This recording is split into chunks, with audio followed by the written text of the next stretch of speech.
સમાચારોમાં વધુ આગળ વાત કરીએ તો અંબાજી મંદિર ખાતે શરદ પૂનમ નિમિત્તે ગરબા કાર્યક્રમ યોજાયો હતો, જેમાં મોટી સંખ્યામાં લોકો ગરબે રમવા આવ્યા હતા। સિદ્ધ હેમ સેવા કેમ્પ પાટણ દ્વારા ગરબા કાર્યક્રમ યોજાયો હતો, જેમાં પાટણ જિલ્લાની 650 નિસહાય બહેનોને અંબાજી લાવવામાં આવ્યા હતા, તેમજ તમામ બહેનોને સાડી આપવામાં આવી હતી।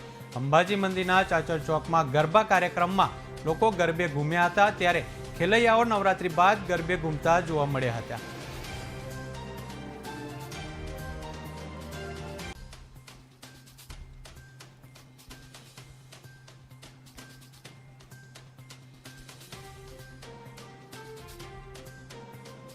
જે આ માં અંબાના ધામમાં સિદ્ધેશ્વર ગ્રુપ દ્વારા ટ્રસ્ટ દ્વારા જે 650 મહિલાઓને, વિધવા મહિલાઓને જે દર્શનનો લાભ આપ્યો તે બદલ સ્નેહલભાઈ, વિનયભાઈની ટીમને ખૂબ ખૂબ અભિનંદન। સ્નેહલભાઈના માનને આમંત્રણ આપી અને 650 વિધવા લેડીઝને અહીં આગળ બધાને દર્શન કરાયા, એનો લાભ આપ્યો।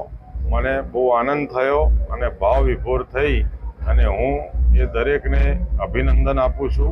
વિનયસિંહને અભિનંદન, એમની ટીમને અભિનંદન।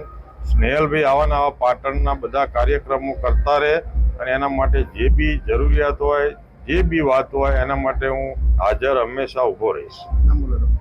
બાબાભાઈ ભરવાડ, કાઠવડિયા, સામાજિક કાર્યકર।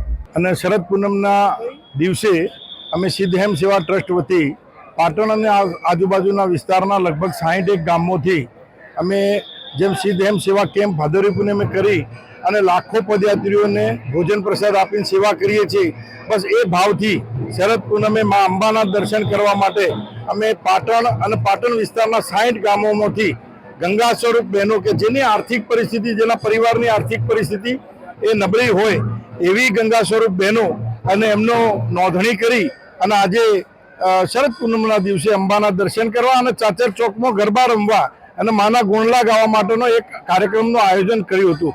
લગભગ 650 ઉપરોક્ત ગંગા સ્વરૂપ બહેનોને આજે અમે મગરવાડા વીરના દર્શન કરાવ્યા, ત્યાં ભોજન પ્રસાદ કરાયો। ત્યારબાદ અમે અહીંથી ગબ્બર રોપવે પર બેસાડી અને ગબ્બરમાં મા અંબાના દર્શન કરાવ્યા અને અત્યારે હાલ ચાચર ચોકમાં મા અંબાના દર્શન કરી અને અમે પાટણથી જે ખ્યાતનામ કલાકારો અને ઓર્કેસ્ટ્રા પાર્ટી છે